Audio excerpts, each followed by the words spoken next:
Hello, and welcome to another episode of Growing for Wholesale Standards. For today's episode, we're going to discuss specialty crops and why you'd want to diversify your operation with them. To discuss this a little bit further, I'm joined with Jason from Harvest Table Farm. Welcome, Jason. Thank you for having me. So tell me, what is a specialty crop? Specialty crop is mostly what people would consider just regular fruits and vegetables. So tomatoes, any kind of green, salad, kale, collards, cabbage, okra. We at the Harvest Table Farm, we grow over 50 different crops. The USDA calls them specialty crops because they're not crops that are heavily produced in massive monoculture farms that you'd find a lot of grains like corn and wheat and soy. Okay, so pretty much if you're coming from a garden stuff, you'd be growing there. Yeah, exactly. Okay, sounds good. Now, why would I want to diversify my operation with specialty crops? For me, I think the most compelling reason is economically. So if you were to plant just an acre of corn, you might be getting $1,000 per acre gross. But with specialty crops, we can get about $1 per square foot. So you're looking at a revenue of $43,000, so significantly more. That sounds like a really good benefit alone. I mean, is there any other benefits besides that one? I think also with your ecology. Nature doesn't grow in monocultures. Nature grows in polycultures.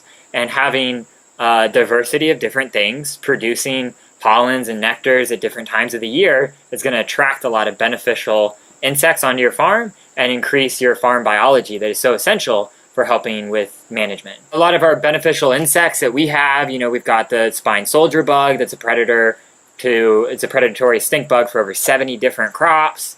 We've got, praying mantis eating our aphids. We've a diversity of different beneficial insects and biology that helps us out, helps us farmers. I'm guessing having such a diversified amount of agriculture in your operation helps prevent risk when it comes to blight or disease that could potentially wipe out your entire crop. Yeah, that's probably one of the biggest benefits too, is if you're growing one crop, if you get hit hard by one disease or one pest, and there goes all your money for that year. And I think farming there's a lot of risk. We're risk takers, but trying to minimize that risk as much as possible is always what we want to do. And by spreading out your production through a lot of different crops, then you create a lot of resiliency with that liability. So let's just talk about those benefits once again. So you're increasing your revenue stream. You're growing with ecology, how nature really should be growing, and doing a huge benefit to your operation in the long run, because growing with this diversified specialty crops, as you're saying, that improves your soil health, the soil organic matter, that improves the life of your soil and the health of your plants and your produce. And lastly, it really just prevents risk of having your entire operation collapse due to a blight or some disease that year that can wipe it all out. So the Appalachian Harvest, we are a food hub of a group of 70 family farmers, and we also diversify in which growers are growing which type of crop. This helps us in the marketplace achieve the maximum dollar for your produce, since it's less competition among your fellow farmers in your community. So great benefits diversifying your operation with specialty crops.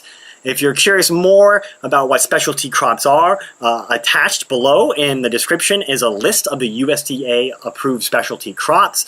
And if you have any questions or comments, throw them in the comment section. We'll get back to you as soon as we can. And I hope you guys stick with us. I hope this was a good episode introducing to you what are specialty crops and why you want to use them in your operation and how they benefit other growers and yourself when selling the wholesale markets.